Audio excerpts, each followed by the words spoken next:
ये नए नए मतदाता या तो बने हैं या बनने जा रहे हैं। इनको इस महिला के बारे में पता होना चाहिए, क्योंकि हो सकता है कि इनमें से कई ऐसे लोग हों जो इस चैप्टर के किरदार से अनजान हों। जैसे पिछले दिनों आप कश्मीरी पंडित सरला भट्ट की कहानी से अनजान थे। सरला भट्ट कौन थी, कैसे कट्टरपंथियों ने उनकी जान ले ली, ये हमने आपको एक क्लास में बताया था, न्यूज़ की पाठशाला में। आज भी एक ऐसी ही औरत, एक ऐसा ही किरदार, उसकी कहानी आपके सामने रखने जा रही है। ये वो किरदार है जिसे कट्टरपंथियों की वजह से पहले तो अपना देश छोड़ना पड़ा और फिर तुष्टीकरण की वजह से जिस भारत ने उन्हें शरण दी, पनाह दी, उस भारत के एक राज्य को भी छोड़ना पड़ा। इस महिला का नाम है तस्लीमा नसरीन, बांग्लादेश की निर्वासित लेखिका, यानी बांग्लादेश से इनको निर्वासित कर दिया गया, बाहर भेज दिया गया, भगा दिया गया। निर्वासित इसलिए किया क्योंकि इन्होंने लज्जा और द्विखंडितों जैसी किताबें लिखी जिनमें कट्टरपंथियों पर बात की गई, एक के बाद एक उन पर निशाना साधा गया। निर्वासित इसलिए क्योंकि ये धर्मांधता जो थे, धर्मांधता जो थी और जो बुराइयां थी उस पर बेबाकी से बोलती रही। और सिर्फ बांग्लादेश नहीं, तस्लीमा नसरीन बंगाल के कोलकाता से भी अघोषित तौर पर निर्वासित थी। अघोषित समझते ना, जिसमें आप घोषणा नहीं करते हैं लेकिन आप काम बिल्कुल वैसा ही करते हैं कि सामने वाले को उस पर खरा उतरना पड़े या उस पर अमल करना पड़े। साल था 2007। तस्लीमा नसरीन को बंगाल छोड़कर जाना पड़ा, लेकिन अब बंगाल की माटी ने करवट ले ली है। सोनार बांग्ला, जिसका सपना टैगोर ने देखा था, जिसका वादा करके बीजेपी सत्ता में आई है, वहां बदलाव की ताजा हवा इस वक्त बहती हुई दिख रही है। गुरुदेव रविंद्रनाथ टैगोर ने एक ऐसे बंगाल की कल्पना की थी जहां चित्त भय रहित हो। जो आपका चित्त है वो भय रहित है, डरता नहीं है किसी से, और मस्तक आपका ऊंचा रहता है। और दशकों तक ऐसा हुआ भी, लेकिन उसके बाद पहले लेफ्ट और फिर टीएमसी के राज में स्वार्थी और मजबूर सियासत ने अपना सर कट्टरपंथियों के सामने झुका दिया। जिस बंगाल की पहचान साहित्य, कला, अभिव्यक्ति की आजादी थी, उसे तुष्टीकरण का अड्डा बना दिया गया। लेकिन अब वहां वही तुष्टीकरण अपनी एक्सपायरी डेट पर पहुंच गया है। इसका सबसे बड़ा और जीता जागता सबूत है 1 अगस्त को होने वाला एक कार्यक्रम जिसे दुनिया देखेगी। पूरे 20 साल बाद बंगाली भाषा की लेखिका तस्लीमा नसरीन कोलकाता लौट रही हैं। वो साहित्य के एक कार्यक्रम में अपनी कविताएं पढ़ेंगी, जहां खुद पश्चिम बंगाल के सीएम शुभेंदु अधिकारी मौजूद होंगे। तस्लीमा नसरीन साहित्य के उस स्टेज पर अभी चढ़ी भी नहीं है कि राजनीति शुरू हो गई है। तस्लीमा की वापसी को बीजेपी का सियासी एजेंडा कहा जा रहा है। आप खुद देखिए।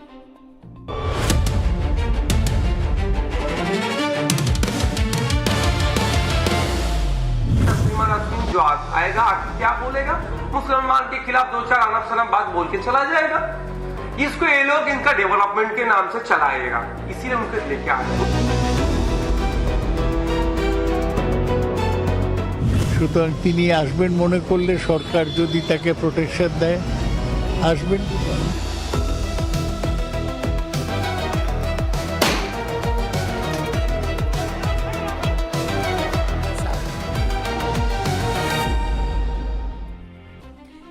ममता बनर्जी की पार्टी क्या कह रही है आपने सुन लिया कि हिंदू मुसलमान करने के लिए तस्लीमा नसरीन को लाया जा रहा है और दम्भ भरा जा रहा है। क्या कहकर? अगर सरकार उन्हें प्रोटेक्शन दे सकती है तो बुला ले। अरे आप तो वही पार्टी है ना जो अभी कुछ दिन पहले तक महिलाओं के अधिकारों का सबसे ज्यादा बखान कर रही थी, लड़ रही थी, सबसे बड़ी पैरोकार बता रही थी अपने आप को। ये पार्टी जो बंगाली अस्मिता और बांग्ला मानुष की बात कर रही थी, और आज जब उसी बांग्ला भाषा की लेखिका वापस बंगाल आ रही है तो ये सियासी एजेंडा दिखाई दे रहा है इनको। मतलब घुसपैठियों को रेड कार्पेट वेलकम वाली मानसिकता सियासी एजेंडा नहीं है, लेकिन तस्लीमा नसरीन का बंगाल की धरती पर कदम रखना सियासी एजेंडा है। वोट बैंक की खातिर सीमा पार से आने वाले अवैध नागरिक को गले लगाना सियासी एजेंडा नहीं है, लेकिन तस्लीमा नसरीन का बंगाल की धरती पर कदम रखना सियासी एजेंडा है। आरजी कर से लेकर कामदुनी और फिर संदेश खाली की पीड़ित महिलाओं की चीखों पर सियासत का वो पर्दा डाल देना एजेंडा नहीं है, लेकिन तस्लीमा नसरीन का बंगाल की धरती पर कदम रखना सियासी एजेंडा है। वो दुर्गा पूजा विसर्जन पर रोक लगाने की कोशिश सियासी एजेंडा नहीं है, लेकिन तस्लीमा नसरीन का बंगाल की धरती पर कदम रखना सियासी एजेंडा है। वाह दीदी वाह। दिक्कत किसी लेखिका के आने पर नहीं लग रही है, कष्ट इस बात का हो रहा है कि बंगाली अस्मिता का जो झूठा ढोंग ये सालों से रच रहे थे, तस्लीमा नसरीन की एक झलक ने उस ढोंग के चिथड़े चिथड़े कर दिए हैं। आज बंगाल की ओर इस देश की नई पीढ़ी को यह जानना जरूरी है कि कैसे वोट बैंक के ठेकेदारों ने एक महिला लेखिका को उसकी पसंदीदा जमीन से खदेड़ दिया था। तस्लीमा नसरीन बांग्लादेश की लेखिका, ये जान गया। साल 1993 में उन्होंने एक किताब लिखी। किताब का नाम था लज्जा, जो 1992 के विवादित ढांचा गिरने के बैकड्रॉप पर लिखी गई थी। और किताब में हिंदुओं के खिलाफ बांग्लादेश में हुई कम्युनल हिंसा के बारे में लिखा गया था। 1994 में बांग्लादेश में तस्लीमा के खिलाफ फतवा जारी कर दिया गया और उन्हें जान से मारने की धमकी मिलने लगी। बांग्लादेश छोड़ने के बाद तस्लीमा ने यूरोप और उत्तरी अमेरिका के कई देशों में समय बिताया। उन्हें स्वीडन की नागरिकता भी मिली और करीब 10 साल विदेश में रहने के बाद 2004 में वो भारत लौट आई और कोलकाता में बस गई।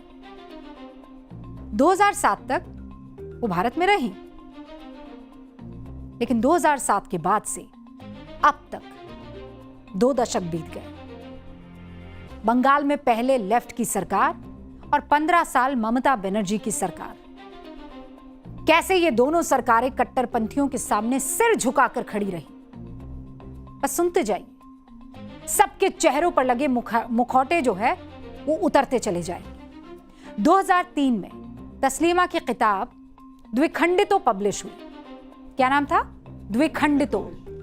वो पब्लिश हुई, लेकिन अभिव्यक्ति की आजादी का ढोल पीटने वाली ये कम्युनिस्ट सरकार कट्टरता के सामने घुटने टेक देती है।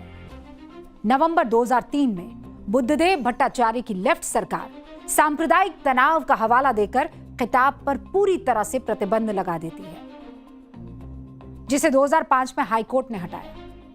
साल 2004 में केंद्र सरकार से नॉन परमानेंट रेजिडेंस परमिट मिलने के बाद तस्लीमा नसरीन कोलकाता आ जाती है।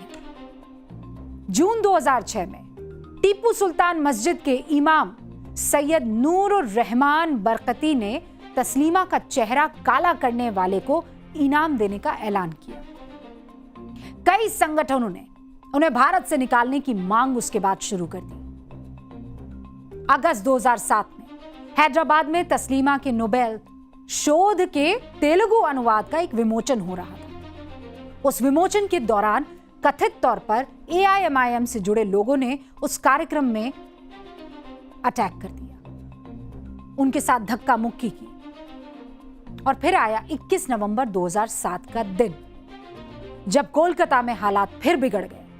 ऑल इंडिया माइनॉरिटी फोरम ने तस्लीमा नसरीन की किताबों और उनके वीजा रिन्यू करने के विरोध में पहले माहौल बनाया, फिर कोलकाता की सड़कों पर 8 घंटों तक उपद्रव मचाते रहे। सेंट्रल कोलकाता का कुछ हिस्सा किसी युद्ध के मैदान जैसा लगने लगा। यह उस समय की तस्वीर है जो आप देख रहे हैं। इस दौरान कम से कम 35 लोग घायल हुए, ज्यादातर पुलिस वाले। 1992 के बाद पहली बार शहर में सेना तैनात करनी पड़ गई। सेंट्रल कोलकाता के पार्क सर्कस और रिपन स्ट्रीट पर पुलिस ने जैसे ही जाम हटाने की कोशिश की, आसमान से पत्थरों की खौफनाक बारिश शुरू हो गई। यह कोई साधारण झड़प नहीं थी। उपद्रवियों ने बाकायदा गुरिल्ला वॉरफेयर का तरीका अपनाया, घरों की छतों को बंकर बना दिया, नीचे खड़े लोगों और सुरक्षा बलों पर भारी चीजें और ईंटें फेंकी जा रही थी। रिपोर्ट्स में सामने आया कि इस हिंसा के लिए जमीयत उलेमा हिंद के कुछ लोग भी जिम्मेदार थे। पुलिस यह भी मानती है कि इसमें बांग्लादेशी आतंकी संगठन हरकतुल जिहाद अल इस्लामी का हाथ भी हो सकता है। जमीयत उलेमा हिंद के हेड सिद्दीकुल्लाह चौधरी यहां तक कह देते हैं कि ये सीपीआईएम के लिए चेतावनी है, ये तो बस शुरुआत है और जल्दी इसका असर भी महसूस होगा। गुंडाई सुनते जाइए। इसके बाद बंगाल की सरकार तस्लीमा से कहती है कि वो कोलकाता छोड़कर चली जाए, यानी दंगाइयों पर कार्रवाई करने के बजाय तस्लीमा नसरीन को चुपचाप बंगाल से बाहर का रास्ता दिखा दिया गया। साल 2011 में जब सत्ता बदली तो मां माटी मानुष का नारा आया, ममता बनर्जी मुख्यमंत्री बनी, लेकिन तुष्टीकरण की राजनीति अब और गहरी हो गई। ममता सरकार के दौरान तस्लीमा को कोलकाता में घुसने की इजाजत नहीं मिली। एक बंगाली लेखिका जो बंगाली में लिखती है, सोचती है, बंगाली अस्मिता उसे आगे रखती है, उसे उसकी पसंदीदा जमीन से महरूम रखा जाता है, सिर्फ और सिर्फ वोट बैंक के खातिर। 2012 में कोलकाता इंटरनेशनल बुक फेयर उनकी किताब एग्जाइल का बुक लॉन्च रद्द कर देता है। 2013 में ममता सरकार तस्लीमा की लिखी टीवी सीरीज के टेलीकास्ट पर रोक लगा देती है। 2024 में तस्लीमा यह आरोप लगाती है कि बंगाल में आयोजकों पर उनके नाटक लज्जा को हटाने का प्रेशर बनाया गया। और सोचिए, ये सब कुछ छुपकर नहीं, खुलेआम हो रहा था। इस पूरे तमाशे के दौरान पूरा सफेद पोश गैंग धृतराष्ट्र बना बैठा था। ये जो सेक्युलरिज्म की दुहाई देते हैं, फ्रीडम ऑफ स्पीच के गाने गाते हैं, बोल के लब आजाद है, कहते नहीं थकते हैं, ये सब के सब चुप हो गए। जो आज बंगाल में बीजेपी के आ जाने के बाद लोकतंत्र की दुहाई दे रहे हैं, उनकी रीढ़ की हड्डी उस वक्त इतनी लचीली थी कि दंगाइयों के आगे नागिन की तरह बल खा रही थी। बंगाल से जो बदलाव की तस्वीर सामने आ रही है, उससे सो कॉल्ड सिंडिकेट छटपटा रहा है। उसे समझ नहीं आ रहा है कि राष्ट्रवाद ने उस तुष्टीकरण की जड़ों पर मट्टा डाल दिया है। वो काम और वो सोच जिसे ये दशकों तक सींच रहे थे, कट्टरता को जड़ से खत्म करने का काम सिर्फ बंगाल में नहीं हो रहा है साहब, पीओजेके से भी यही आवाज आ रही है।